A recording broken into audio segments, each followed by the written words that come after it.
Good afternoon and welcome to a rapid fire edition of the Day After podcast. My name is John and today we are tackling the 1989 wrestling action movie starring Hulk Hogan entitled No Holds Barred.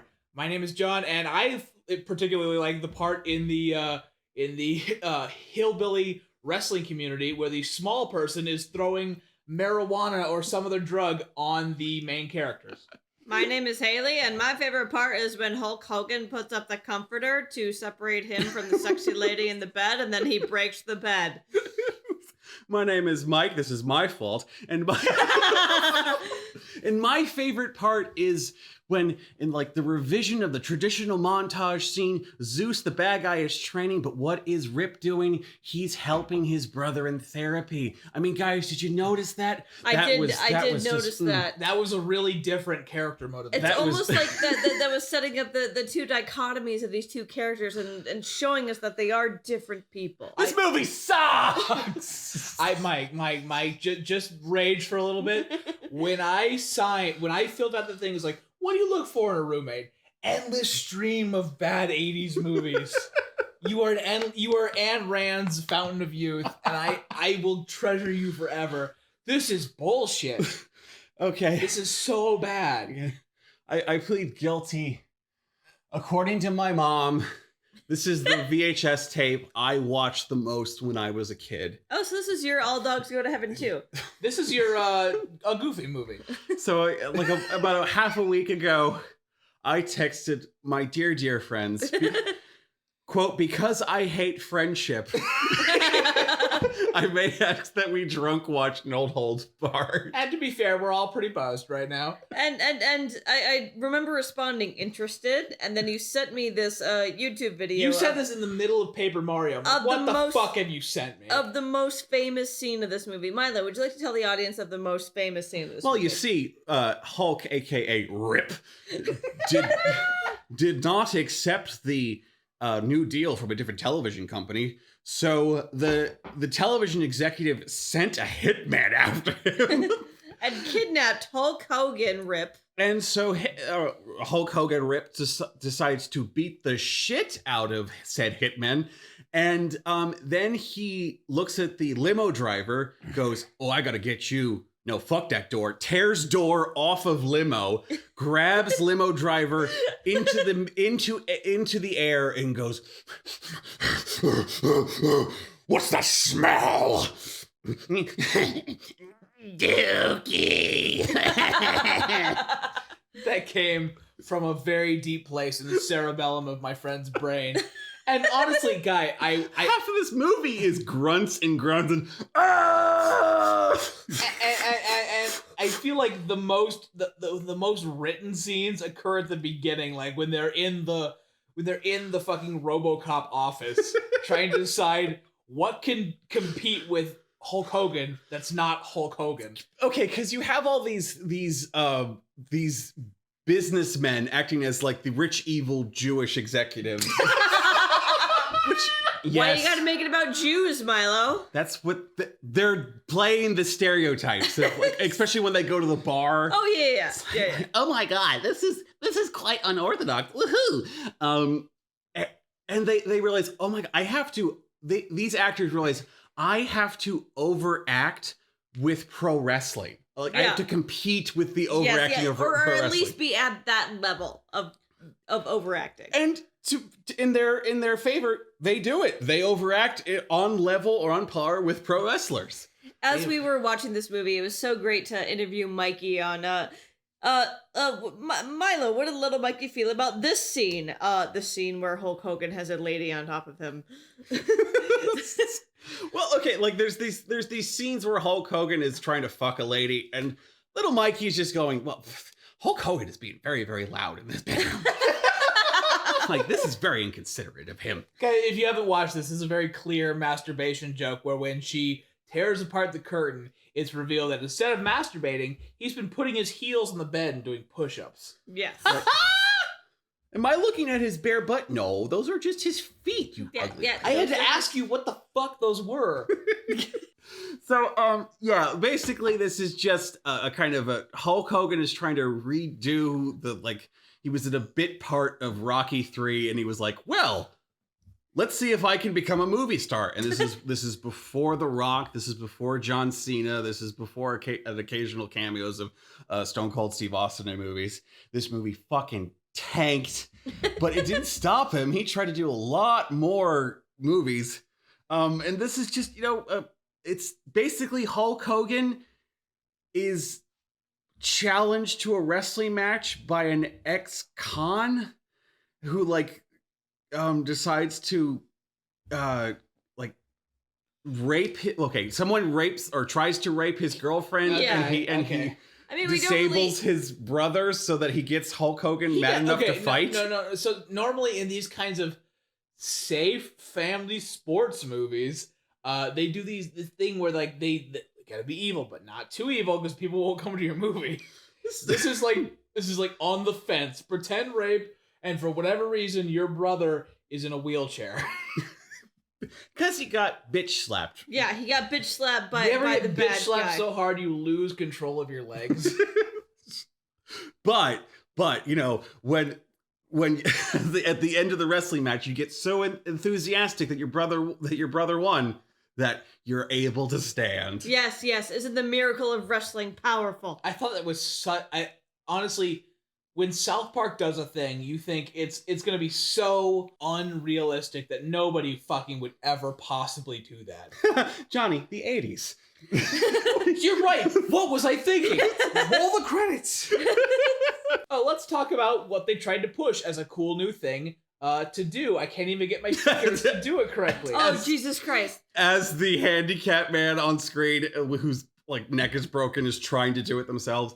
This movie is trying to make fetch happen. This little this hand signal, which is kind of like the devil horns of rock and roll, but one finger is your crooked. index finger is trying to make it work. And it just at every possible moment, even as Hulk Hogan is revenging the attempted rape of his girlfriend, is like, ha. Yeah.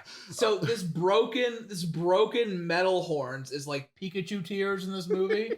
And every time it's on screen, he gains these superpower and he's able to finally best the bad guy or whatever. Now, normally I would shit the bed bitching at this movie, but then you said the end of this movie is just the end of most Hulk Hogan matches. He does good at the beginning, gets his ass beat, and then the crowd cheers so loud that he gets fucking superpowers and it's Popeye spinach. Yeah, it goes redneck Saiyan. Yeah, absolutely. Redneck Saiyan.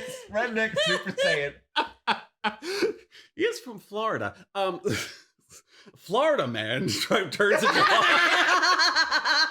You turned it into a Florida man meme. Oh my fucking god! We made it. Florida man hulks out on prison convict. While we're talking about prison convict, can we talk about Zeus for a second?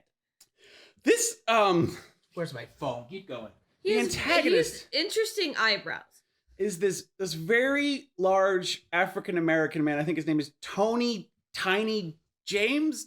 Something like that, tiny. Yeah. Everybody calls him Tiny. He's a very, very large man with a Z shaved into his head. And a Z belt. And a very, very prominent unibrow that's kind of inconsistent between scene and scene. Yes. Are you sure? Because it's totally painted on. And all he does is he walks around with this stance of, I can't put my arms down. And he also can't talk ever. He can't speak normal words. He always just growls and grunts and shouts. And he just walks around with he swings his arms around. That's all he does. And for fuck's sake, they actually introduced this guy into professional wrestling to promote this movie. I honestly think that time spent in the WWE, which honestly, let's get that out of the way real quick, is that this is an 89. At what point did WWF become WWE? In the early 2000s. Okay, so what I feel like is that that WWF had the rights to this, and they said, "Do you want to rebrand in case any fucking future fans are gonna watch 1989's No Holds Barred? Just to be safe, let's go." And they did, and God bless this movie. They just show the logo. I forgot about the stupid fake television network. Yeah, World Television Network. God, okay, I honestly, you could make fun of fucking I almost said Macho Man Randy Savage, Hulk Hogan as much as you want. I got so mad at the like reality show within the show that I got so World Wrestling Federation. Pick a better news network name. At least Zootopia had ZNN. Here's one of the things about I think that WWF was a producer for this movie. Fuck you. And Vince has this thing where he likes to make evil alter egos of himself. One is Ted DiBiase, the $1 Million Man. Fuck you. And this villain is probably some evil version of himself. And then in the late 90s, he just said, "Fuck it, I'll play it myself." I just make it an evil version of myself. Yeah, no, it's fine. And like in the 90s, Vince McMahon became the bad guy. He's the best. Because fuck corporations, right? But he became the boss that you wanted to hate. Yeah. He's the best. He is the best wrestling villain that wrestling has ever had. But he also owned his own he owned the show that you were watching. Yeah. A little retroactive. Ugh. It's like how everybody's favorite part of American Idol is Simon, even though he owns the show. I really super apologize. I don't mean to be the factoid that breaks into every podcast, but this is a special occasion. The character of Samantha, the long-haired, black-haired character, okay. who is doing the super crazy get down the elevator scene. Rip's bitch. Yeah, of course. Rip's bitch was almost cast by somebody else, but she got fired because she had creative differences with Hulk Hogan. That character's name was Meryl Streep. Holy shit!